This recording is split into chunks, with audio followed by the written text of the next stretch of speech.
अस्सलाम वालेकुम, welcome back to my channel Hamari Gupshup. कैसी मेरी यूट्यूब फैमिली? आई होप आप लोग बिल्कुल ठीक होंगे। अल्हम्दुलिल्लाह हम लोग भी बिल्कुल ठीक ठाक और फिट फाट हैं। लास्ट व्लॉग आपने देखा था कि हम लोग लाहौर पहुंच गए थे और अब पेपर शेपर की, ये सुबह का टाइम है, पेपर शेपर की अच्छे से मेरे बेटे ने तैयारी कर ली थी और अब जनाब ये रेडी होने जा रहा था। मैंने कहा आप पहले रेडी हो जाओ, फिर मैं होंगी। उसके बाद जोहर की नमाज़ पढ़ने के बाद हम लोगों ने निकल जाना था। ये कह रहा वापस चलें। अब हम जा रहे हैं वापस। हमारी ये हालात हैं, देखो भाई हमारे कमरे के, पहले रात को आए थे तो ज़बरदस्त हालात थे और अब जो है ना हालात बुरे हो चुके। आ जाओ बेटे, ये ले जाओ और वो पानी की बोतल उठा लो। हाँ पानी ये शापर उठा लो। तो फाइनल देख लो एक दफ़ा, कुछ रह ना जाए। तकरीबन 1:15 का ये टाइम है और बल्कि 2 का टाइम था। तो अब बस हम रेडी हैं, सामान हमने भेज दिया था, चेकआउट करेंगे और मेरा बेटा चला जाएगा पेपर देने और मैंने अपनी नंद को बोला था वो आ जाएगी मेरे पास। और मैंने आपको बताया था कि मेरी नंद का घर बहरिया टाउन में है। मेरी कोई परेशानी नहीं थी, वहाँ पे मैं रुक सकती थी, लेकिन वो दूर पड़ता है और सेंटर इसका नज़दीक था, इस वजह से हमें यहाँ पर रुकना पड़ा। ठीक है जी। अब मेरा बेटा चला गया है और मेरी नंद की मुझे कॉल आ गई थी कि मैं निकल आई हूँ तो तुम थोड़ी देर वेट करो। तो बस अब मैं यहाँ पर बैठूँगी और जनाब मेरा ख्याल है कोई आधा घंटा मैं बैठी थी और उसके बाद मेरी नंद जो है ना वो आ गई थी।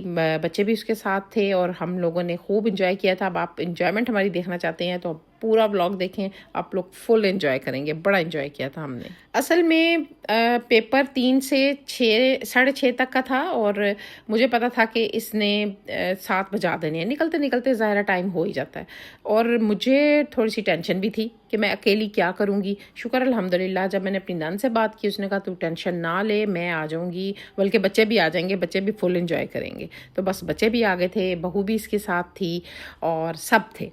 तो चलेंगे अब प्रोग्राम हम ये बना रहे थे कि हम कहाँ जाएं। तो बच्चे कहने लगे कि हम लोग चलते हैं डॉल्मन मॉल और मैं फर्स्ट टाइम जा रही थी डॉल्मन मॉल, मैं यहाँ पर नहीं गई हूँ। मामी आप बैठे आगे प्लीज, बैठे बैठे बैठे। मैं अपनी बहन के साथ बैठूंगी ना, आप बैठी। चलिए बैठे, मियाओं के साथ बैठे। आप मियाओं के साथ अच्छा लगता बंदा बैठा हुआ। हाँ तो और सामान ये जी मेरी नंद की बहू है तो मेरी भी बहू हुई ना, तो ये बैठी हुई थी पीछे बड़े सुकून से। अब मुझे कह रही थी कि आप हसीब के साथ बैठ जाओ, यानी इसके मियाँ के साथ। तो मैं से कह रही थी कि नहीं मैं नहीं, आप बैठो अपने मियाँ के साथ, मैं अपनी नंद के साथ बैठूंगी। तो बंदा जहाँ बैठा हुआ ना, उठने को दिल कोई नहीं करता और मुझे पता है इसका दिल कोई नहीं कर रहा था उठने का। लेकिन मैंने इसको ज़बरदस्ती उठाया और फिर मैंने कहा नहीं आप अपने मियाँ के साथ बैठो। तो बस जनाब गप्पे शप्पे लगाते खूब इंजॉय करते हम यहाँ पर पहुँच गए हैं डॉल्मन मॉल।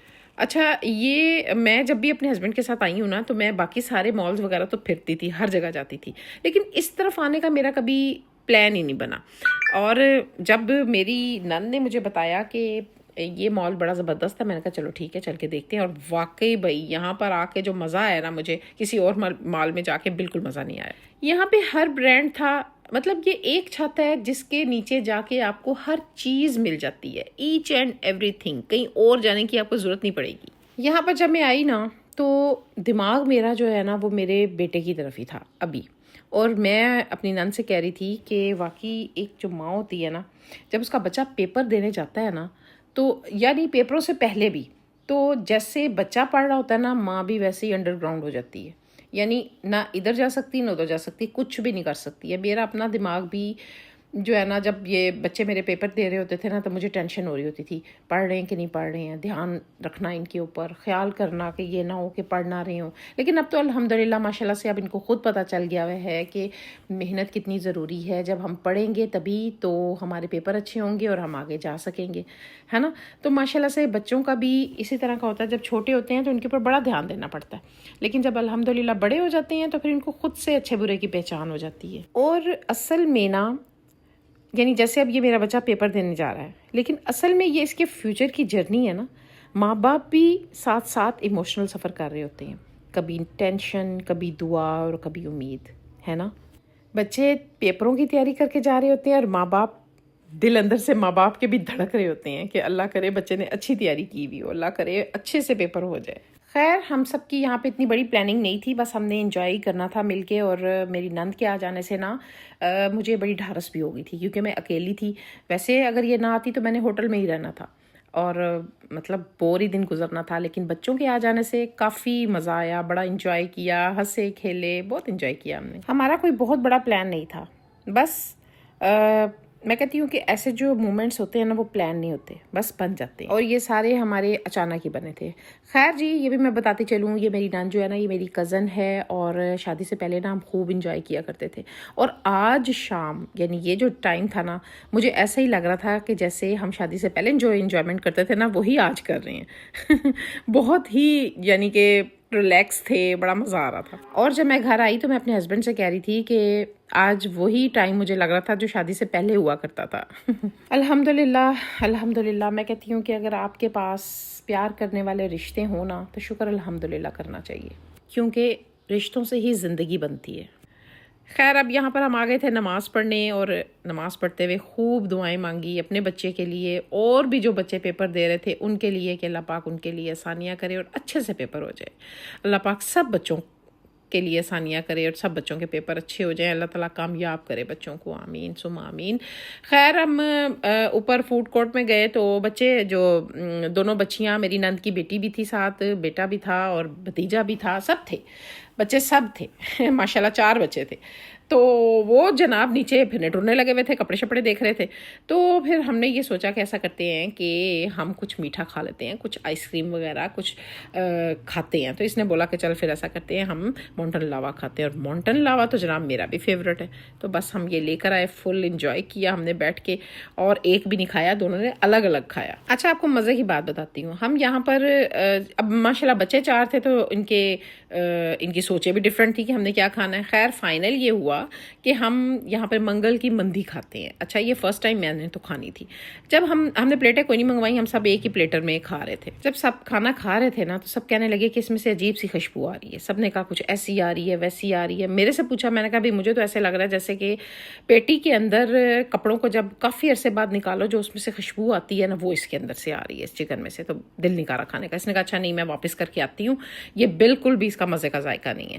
खैर इतने में ये बर्गर लैब से हसीब ने बर्गर और ये फ्राइज़ वगैरह ये ले आया, हमने ये खाए। और मतलब आज हमने बहुत कुछ खाया, थोड़ा नहीं खाया, बहुत कुछ खाया। तो नूर वहाँ पर गई और जाकर आगे मैं आपको सुनाऊंगी कि वो उसने क्या कहा जाकर वहाँ पर। आप कहेंगे कि ये वहाँ पर ऐसे ही क्या ही जाकर। उन्होंने मंदिर की जगह 7 दे दिया। क्या कह रहे हैं? आपने बोला कि ऐसा लग रहा है चिकन पेटी में से निकला हुआ है। हाँ मैंने मेरी मम्मी आई, वो तो हाथ से भाई आप यकीन करें, हसीब ने मुझे बताया कि मामी से वहाँ जाकर कहा है कि मेरी मामी कह रही है इसमें से चिकन में से पेटी की खुशबू आ रही है, हमने नहीं खाना ये। और वाकई आ रही थी। ठीक नहीं था वो चिकन ना। खैर हमने वापस कर दिया था और उन्होंने हमें नया प्लेटर बना के दिया था, कोई और डिफरेंट ले आए थे वो। तो वो खाने के बाद अब हमने मगरिब की नमाज़ पढ़ी और अब हम दोबारा आ गए थे यहाँ पर। हम आए थे लामा पे और यहाँ पर हम देख रहे थे कुछ ड्रेसेस, ऐसे ही चेक ही कर रहे थे क्योंकि अभी लेना तो कुछ नहीं था। लेकिन खैर हसीब ने कोई ड्रेस वगैरह अपने लिए लिया और मेरी भांजी ने भी लिया। और बस उसके बाद फिर हमने सोचा कि अब चलते हैं, क्योंकि अब पूरे 8 हो गए थे और अब सब निकाल रहे थे कि चलो भैया अब बंद होने लगा मॉल। मेरे बेटे ने भी पेपर दे दिया था और वो बाहर खड़ा हुआ था पार्किंग एरिया में और कह रहा था मामा जल्दी से आ जाओ, मैं जो है ना थक गया हूँ अब ना। अच्छा प्रोग्राम हमारा ये बना था कि मेरी नन जो है वो वापस मेरे साथ ही सरगोदा वापस आ जाएगी। लेकिन फिर बच्चों ने, जो बच्चे मतलब जिसकी बहू और बेटा है वो आए हुए थे, उन्होंने कहा नहीं हम भी साथ ही आपके चलेंगे। तो बस अब हम दोनों गाड़ियाँ साथ साथ चलेंगी और हम जाएंगे घर। और आज का दिन हमने बड़ा अच्छा स्पेंड किया। माशाल्लाह माशाल्लाह माशाल्लाह मेरे बच्चे का पेपर बहुत अच्छा हो गया था। और ये तो बात है भाई कि अगर आपने मेहनत की हो, तैयारी की हो, तो आपको हर चीज़ आसान ही लगती है। ऐसा ही है ना। हम रास्ते में बात करते हुए जा रहे थे तो मेरा बेटा कहता है मामा पेपर बहुत आसान आया था। तो मैं उसे कहती कि नहीं पेपर आसान नहीं आया था, आपने मुझे खुद बोला था कि मामा बहुत लेंथी कोर्स है और बड़ा मुश्किल पेपर होगा ये, मुझे तो बहुत डर लग रहा है। तो मैं ऐसे मतलब अच्छा खासा मोटिवेट किया था इसको मैंने, और मैंने कहा था कि आप मेहनत करो, आप जब सुकून से मेहनत करोगे, बैठ के पढ़ोगे तो आपके लिए आसानी होगी, और जो मेहनत का फल है वो अल्लाह ताला ज़रूर देता है। और जब इंसान ने सारी तैयारी की होती है ना, कुछ भी नहीं छोड़ा होता, तो ऑटोमेटिकली पेपर आसान ही लगता है फिर। और आप सब ने अब दुआ करनी है कि मेरे बेटे के बाकी जो पेपर रह गए हैं वो भी अच्छे से हो जाएं। तो बस जी अब हम जा रहे हैं घर, और बहुत थक चुके थे, एग्जॉस्ट हो चुके थे बहुत ज़्यादा। और नेक्स्ट पेपर वाले दिन किस तरह मैं टाइम स्पेंड करूँगी वो भी आप लोगों के साथ में शेयर करूँगी, क्या हमारी उस टाइम क्या सिचुएशन होगी। ठीक है जी। और आई होप कि आपको मेरी ये वीडियो अच्छी लगी होगी। अगर अच्छी लगी है तो मेरा चैनल जिसका नाम है हमारी गपशप को सब्सक्राइब करें, लाइक करें, शेयर करें विद फैमिली एंड फ्रेंड्स। मिलूंगी इंशाल्लाह मैं नेक्स्ट वीडियो में। अपना ख्याल रखें और दुआ में याद रखें। Take care. अल्लाह हाफिज़।